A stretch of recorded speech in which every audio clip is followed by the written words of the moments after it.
Máme ďalšiu otázku asi, a tuto Andrej Lučný. Ja by som sa vás chcel opýtať, bez ohľadu na váš názor, že čo by sa malo s vatikánskymi zmluvami diať, či z hľadiska právneho sú podľa vás vypovedateľné, ak áno, ako, a ak nie, tak prečo? Dobre, tak... Prepáčte, to asi na všetkých otázka.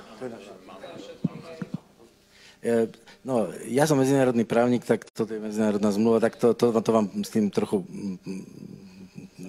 pomôžem, všetky tie otázky totiž, no, každý z nás vie určité veci lepšie. No tak upravuje to Viedenský dohovor o zmluvom práve z roku 69, to vieme všetci. No ale upravuje to tak, že buď v tej medzinárodnej zmluve je spôsob ako a doba, kedy sa ukončuje medzinárodná zmluva. Buď v tom texte to tam je, ale nemusí to tam byť. Vo vatikánskej to nie je. Zle sa vyjadrujem, že vatikánska sa ospravedlňujem. No, ak nie je, tak sa vychádza z prezumcie právnej, z predpokladu, že sa uzatvára na neurčitú dobu tá zmluva. Že nemá nejaké ukončenie, že 13. apríla, čo ja viem, alebo o 3 mesiace a tak ďalej. Zásada medzinárodného práva je, že takú zmluvu nie je možné vypovedať alebo od nej odstúpiť. To sú len spôsoby. A preto ľudia vidia Vatikánsku zmluvu ako nevypovedateľnú, lebo toto ustanovenie to hovorí, že nie je možné vypovedať, pokiaľ sa nepreukáže, že bolo úmyslom strán pri jej uzatváraní tento spôsob ukončenia pripustiť. To znamená, že z histórie, z textu zmluvy, niekde by ste museli nájsť, že hoci to tam nie je napísané, ináč to medzinárodné právo je tiež teda prefíkané veľmi, lebo kde to nájdete? No môže to byť, dajme tomu, zo zápisov, my máme celú, čo na dokumentáciách sa robila Vatikánska zmluva, tak tam niekde si povedali, no nedáme tam vypovedaciu klauzulu, ale na druhej strane, to nemôže byť tak, že sa neukončí. Keby sa takéto niečo tam našlo, tak by to mohlo teda pomôcť aj pri odstúpení zmluvy. No alebo toto právo, a toto je tak právnické, že je možné odvodiť z jej povahy. Povaha zmluvy. No, dá sa odvodiť z jej povahy, že tá zmluva je vypovedateľná. Totiž, ak by nastal jeden alebo druhý prípad, tak 12-mesačná lehota minimálna je na vypovedanie, čiže dalo by sa to vypovedať aj za rok. No, potom sa platnosť zmluvy, to sa volá, že platnosť zmluvy, keď sa skončí zmluva, ukončí splnením záväzku, to neprichádza do úvahy, uplynutím doby platnosti, to tam nemáme, výpovedou za týchto okolností. Keby sme uzavreli novú Vatikánsku zmluvu, keby ste toto navrhli, tak to by sme potom mohli tú starú povedať, že no a tá môže byť lepšia, tá nová. A sa povie, že my chceme viacej ešte práv pre Svätú stolicu. No, pre Slovenskú republiku samozrejme to... Som sa preriekol. Žartujem.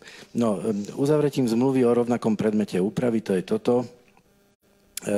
No a potom, keď by sme skončili tú zmluvu, my môžeme povedať, že končíme, slovenská strana, ale je to delikt, medzinárodnoprávny delikt a z toho sú sankcie, takže to radšej nie. Jedna záležitosť je taká ešte možná, že ak druhá strana porušuje zmluvné záväzky podstatným spôsobom alebo znemožní plnenie zmluvy. No, to pán doktor, toto nahováram, to by mohlo byť, že teda... No a potom posledná záležitosť je, že podstatná zmena okolností, to je ten rebus sixtantibus, teda podstatná zmena okolností, to je to, že by nastal znovu komunistický režim alebo nejaký iný režim, diktátorský režim, proste fašistický. Čo sa môže veľmi rýchlo stať v súčasnej... To som nepovedal. No, takže za týchto okolností, ale to, že nie je možné vypovedať, to vyplýva z toho jedného ustanovenia, to je také veľmi chytlavé ustanovenie, že ak sa nepreukáže, že bolo úmyslom strán, alebo že to z povahy zmluvy vyplýva.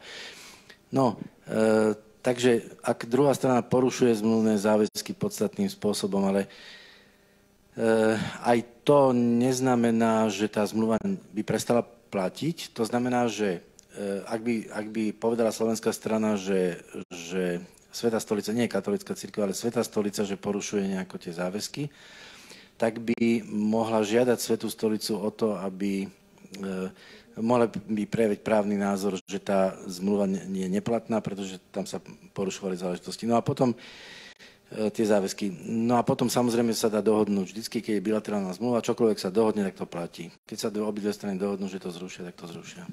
Čiže za tým je politika vždy nejaká a tí politici dohodnú, že si môžu tie strany dohodnúť čokoľvek, čo chcú. V zásade, keď to tak zhrniem, tak tá zmluva je v rukách Slovenskej republiky. No, Nie. ešte... Bilaterálna je.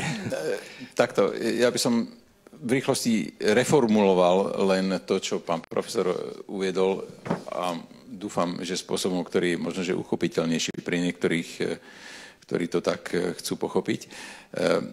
Ona je vypovedateľná a na to, aby ju bolo možné vypovedať, ako som to už hovoril predtým, je najprv potrebné, aby sa sformulovala na jednej či druhej strane vôľa ju vypovedať.